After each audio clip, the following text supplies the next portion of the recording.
Everybody, welcome back. We're going to be playing another Total War Warhammer game, multiplayer battle with the Greenskins. Again, I believe this is episode 19. I am the strategy professor. Well, whatever. It's whatever episode it is. Let's just go ahead and get back in here. It'll have the corresponding number with the preview. Okay. The thumbnail is the word I'm looking for. So I just spent about an hour going through and just sort of very carefully handcrafting and thinking deeply about the strategy that I've learned over the last 20 or so episodes, 15 to 20 episodes with the Greenskins, and just handcrafting a setup for each matchup. So a page for each possible matchup that I could have with the Greenskins.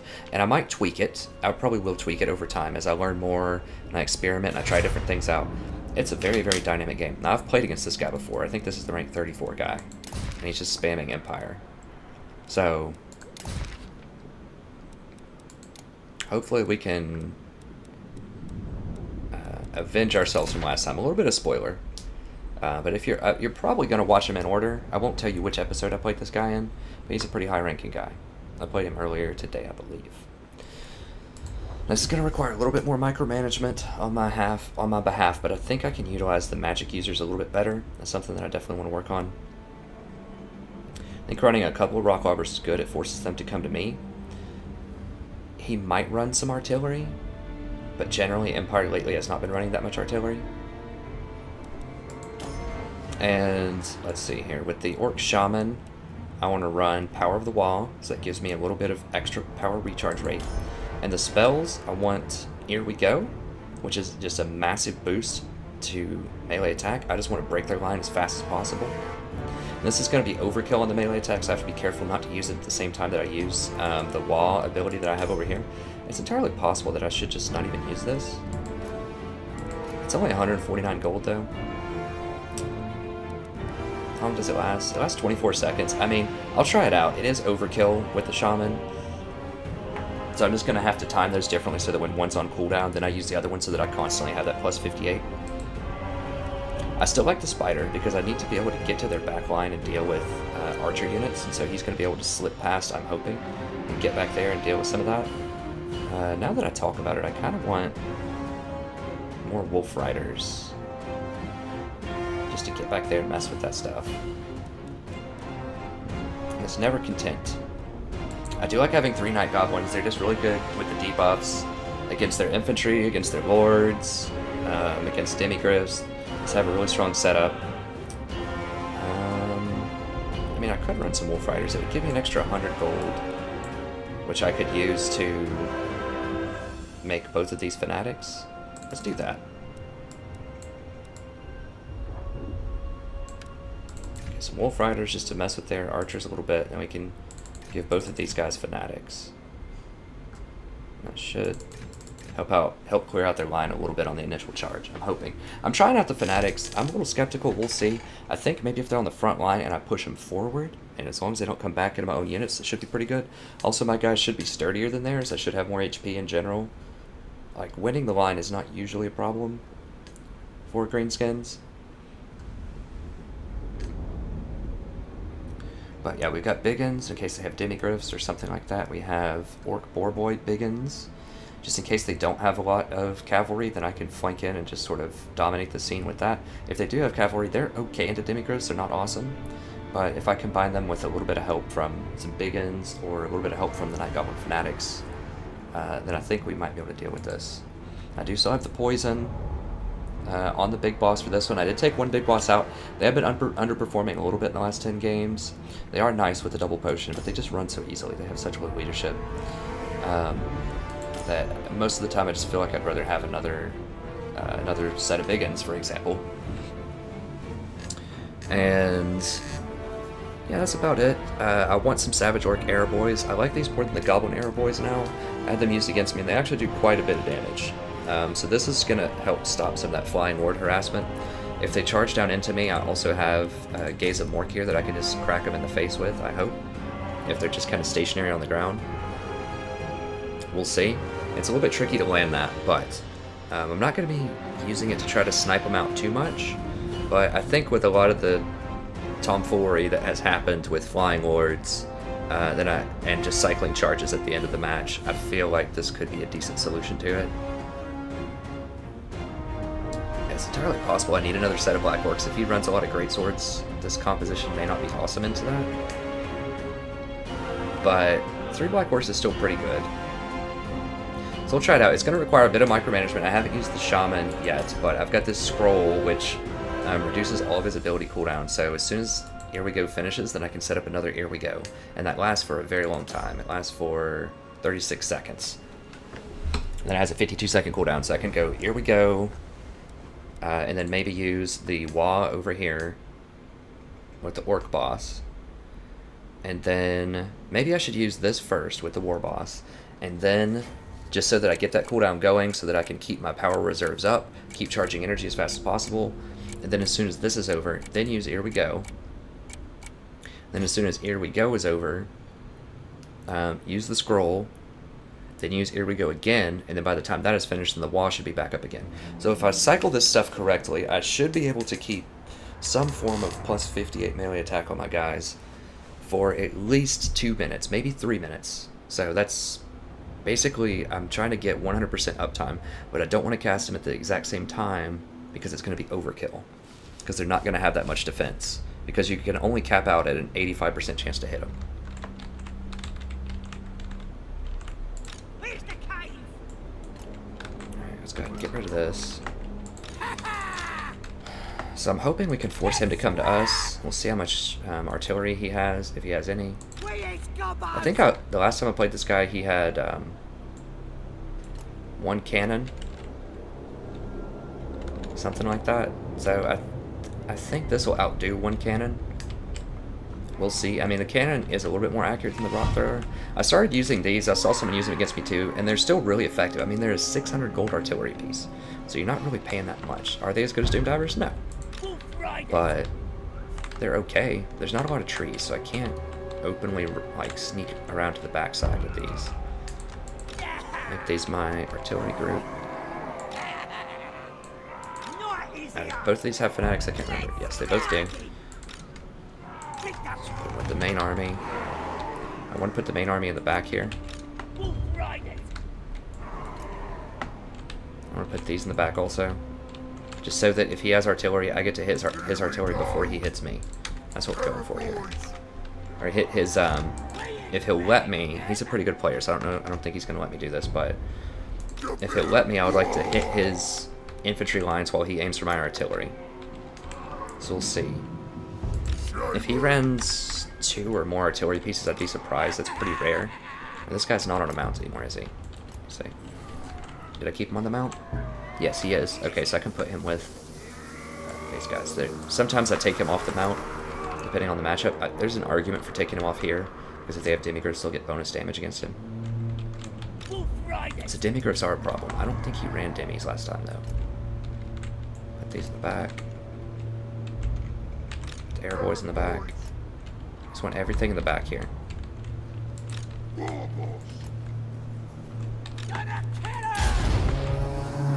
Okay, so what he has here. So we do get to fire. We want to fire into greatswords if he has them. He does have 1 cannon, so it's basically the same setup that he used last time. These demigriffs, they're Empire Knights. Okay. Okay, so we get to force him to come to us this time. He can fire into our rock bobbers, that's fine. I'd rather hit into his infantry line, and I want those greatswords. Get the greatswords.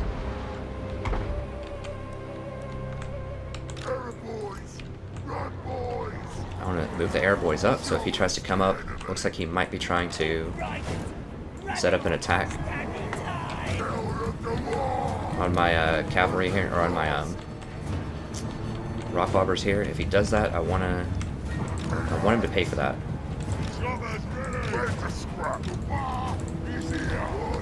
Go ahead and use a gaze and work on it.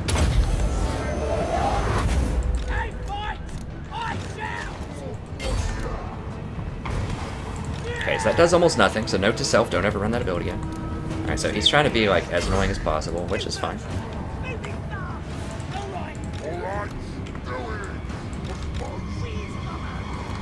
Let's form up.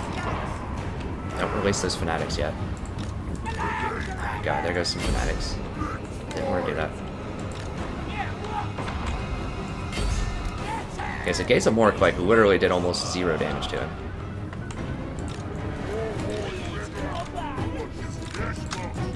Okay, so I want the big uns over here.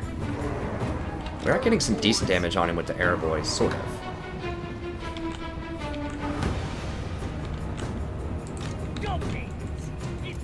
Run those around that way. Alright, let's go ahead and get him up here. Yeah, that's pretty good. So he is trading a lot of damage on his lords to deal with these things.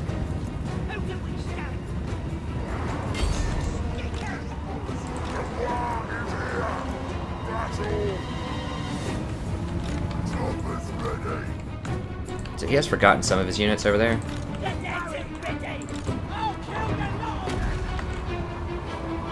So he is getting a lot of damage on his lord doing this. Alright. Let's get in there.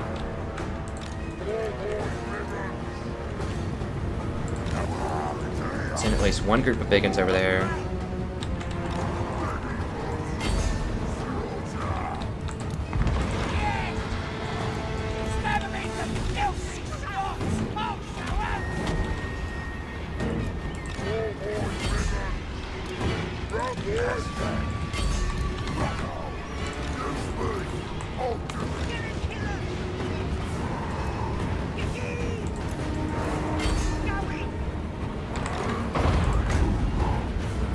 Go.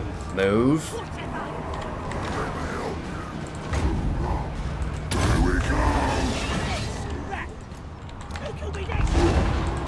Guys, get over here. Deal with this. Help me out here.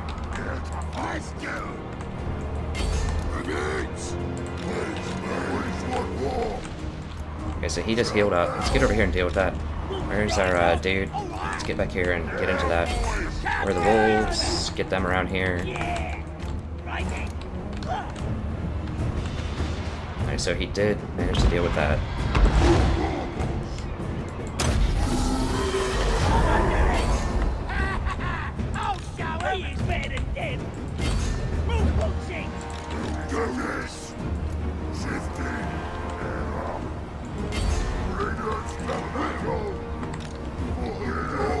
Let's go ahead and pop this. Okay, here we go.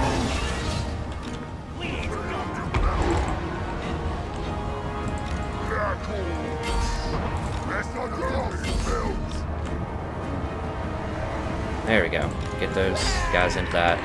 That was good.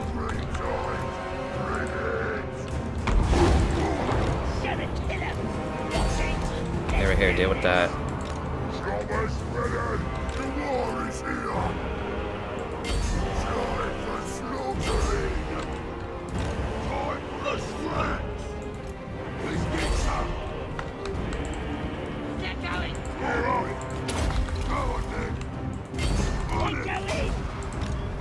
Alright, so we did mess up their archers a little bit here. Now they are kind of kiting ours right now.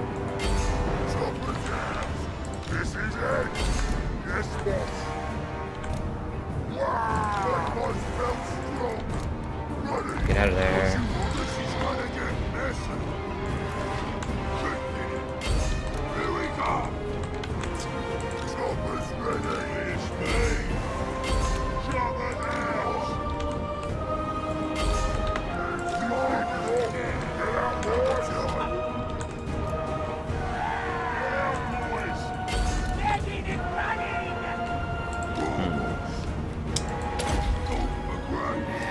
Sure, I need more big uns or just something. I think I needed more, I just don't know. He keeps beating me. Like, he didn't even use those spears up there. Like, he totally forgot about those. So what is killing me?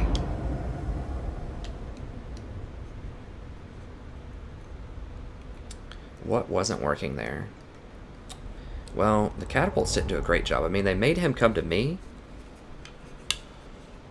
His cannon got some good kills. His lord got a lot of good kills. How do I deal with this flying lord? I mean, that's a persistent problem with the Greenskins, is that they have a really, really hard time dealing with flying lords. This guy didn't kill anything. He did cast that manticore, which was useful. His swordsman just got a lot of kills. How did that even happen? What are they hitting? These guys overperformed for their cost. That was very good. These guys underperformed big time. So I charged them into the Empire Knights too early. I mean, maybe I just don't even go for boars here. Maybe I just go for more Biggins, although the Biggins weren't great.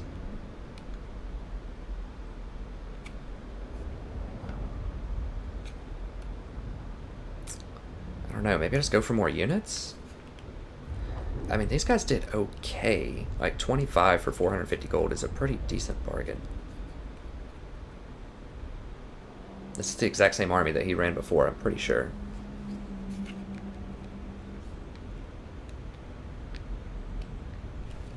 So he does have... He invested in extra points in these. I don't think that's that good.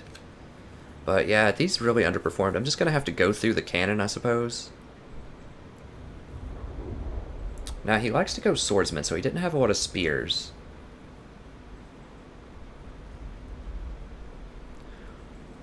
So he doesn't have a lot of anti-large. So it's possible that if I ran something like trolls into him...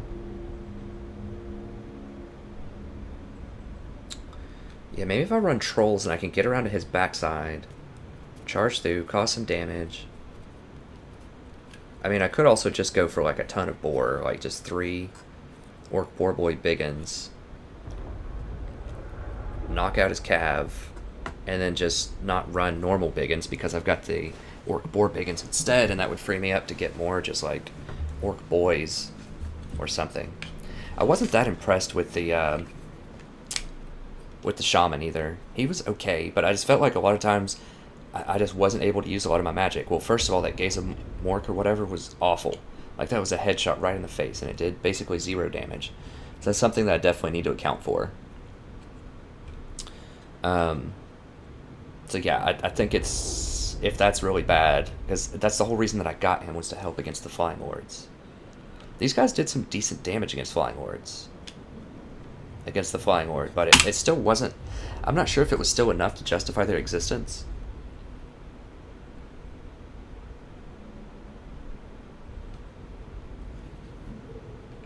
It's just so hard to deal with this guy. Like, what's the best anti-air I can come up with? I mean, I thought it was going to be the air boys. I don't know. I mean, maybe I'll have to go back to the drawing board and just think about this. So what happened here? I mean, I mismicroed the orc boar boys, for sure. I ran them in too soon. I didn't have my guys running into the line that much. He was able to actually beat my lineup just with his infantry, which should not happen. Like, you should not lose a line fight, especially if he only has great swords. How much? Okay, so he had 1, 2, 4, 5, 6, 7, 8, 9, 10 infantry,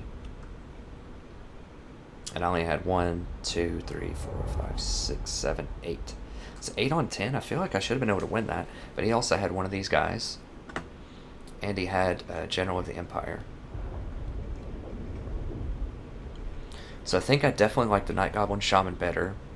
I think I just needed some more just normal orc boys, because Itchy would have been amazing here. I just didn't think he was going to run that much infantry. But Itchy would have been great. These wolves definitely overperformed. If you can get them in the right spot, just get them on the back line to deal with those archers or the cannon or something like that. These can be very good. So I might run like 1 or 2 of those, because they're only 300 gold, so if they kill them, it's like, who cares? That was the MVP of this fight, actually, on a cost basis, I think. We did neutralize. These didn't get that many kills, especially the handgunners. Didn't get a ton of kills. It was really, they just beat me on the line. I just didn't have a strong enough front line, I guess. I'll have to go back and watch it. The jury's out on these Night Goblins. I didn't really see if the Fanatics did a lot. Obviously, they didn't do enough because I got destroyed on the line, so... I do like applying the poison. But, excuse me. I do like applying the poison. Those rock lobbers really weren't that impressive. I'm not even sure if Doom Divers are that impressive. So the problem is they can just swoop down and kill them. And there's no way. Like, I wish I had some kind of magic. Like, if I had that Net of Amenthok, if I was Empire, and I could just hold him in place when he tries to swoop down on me and then get us around. The problem is, if you don't get a full surround on them, then they can easily just push their way out. I think there needs to be greater unit collision problems. So if you get surrounded with a Flying Lord, it needs to be very hard to get out. It feels like it is in the campaign. Like, it feels like it's hard for me to get out, but maybe they can get out with relative ease. So I'll go back to the drawing board here. I need to make sure I have a stronger line. It's just really hard to know what the Empire's going to come at you with. But it's a very good setup. This guy, this is the second time he's beaten me today. I guess I'll post this up again. This guy's pretty high ranked. He's like in the top 50. Yeah, I think my preliminary thoughts for a solution against this type of build would be get rid of the Rock Lobbers. Possibly get rid of the Boar Boys. I'll have to think. It's either get rid of the Boar Boys or get rid of the Biggins and run more Boar Boys. Like, I need to either go all or none on the Cav against them. If they do Demigryphs, it's going to be a problem, but I think the Boar Boys can stand up okay against Demigryphs. I don't know. Like, they charged in here and they died pretty quickly. These guys just have so much armor.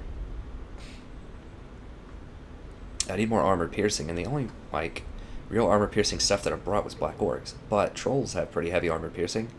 I just have to make sure I don't get charged in the back with them. So maybe just run, like, more Night Goblins without the Fanatics. Maybe, like, one more thing of Goblins. Just use the Goblins to tie these guys up and distract them. I could also use the Goblin Big Boss to get in there and distract them when they try to charge from the rear. And devote more to just, like, normal Orc Boys and try to beat the lineup. I still don't think I can afford to run an Ragnarok. There's a chance that I could run an Ragnarok and leave him in the back, leave her in the back against this, but the cannon would melt that. Like, the cannon can focus fire down that pretty easily. Okay, well, I'll figure it out, and I'll come up with a new composition ready to go next time we play against Empire. But thanks for watching. This was actually, I think it was pretty good. He ended up stomping me. I have to find a counter to his gameplay. That's pretty tough. I mean, it caught me off guard. I was expecting a lot of spears, but it was the swordsman. So he was anticipating that I wouldn't run a lot of monsters because I'm going to be afraid of Demigryphs. I think the trolls are a special case because they regenerate. They can kind of take some fire from the arrows. They're a bit harder to hit than like a huge Ragnarok spider. They do lots of armor piercing damage, which is quite good against great swords. So we'll figure it out. We'll figure it out. But thank you very much for watching. That's going to be it for this episode. If you enjoyed this, please check out other episodes on my channel. I do win quite a lot. I have been posting up some losses lately, but I do have quite a few wins as well. So go back, watch them. I'm just constantly evolving my strategy, coming up with new ideas, new information to share with you about things that I've learned. So hope it'll help you out in your own multiplayer battles as well. Also have legendary campaigns if you want to check those out. Everything except for Chaos, and each one of them is a pure campaign, which means we don't abuse the auto-resolve system. We don't assassinate words on the campaign map. And I deliberately take on really tough fights as well in there. Like, not to the point where it's reckless or where I feel like I'm going to lose the campaign. I mean, it doesn't feel like it's a cakewalk by any means. But I don't take enough risk to where I'm going to lose the campaign, but I take enough to keep it interesting. I do lose some key fights in the campaign as well, but I also win some fights where I'm an underdog. So I think it keeps it fresh and exciting if you're looking for just a new type of campaign out there that's deeply analytical, doesn't use exploits, and tries deliberately to be aware of the audience and to be entertaining with some of the fights. So, thank you very much. It's always a pleasure broadcasting for you, and I hope to see you next time. Have a wonderful evening.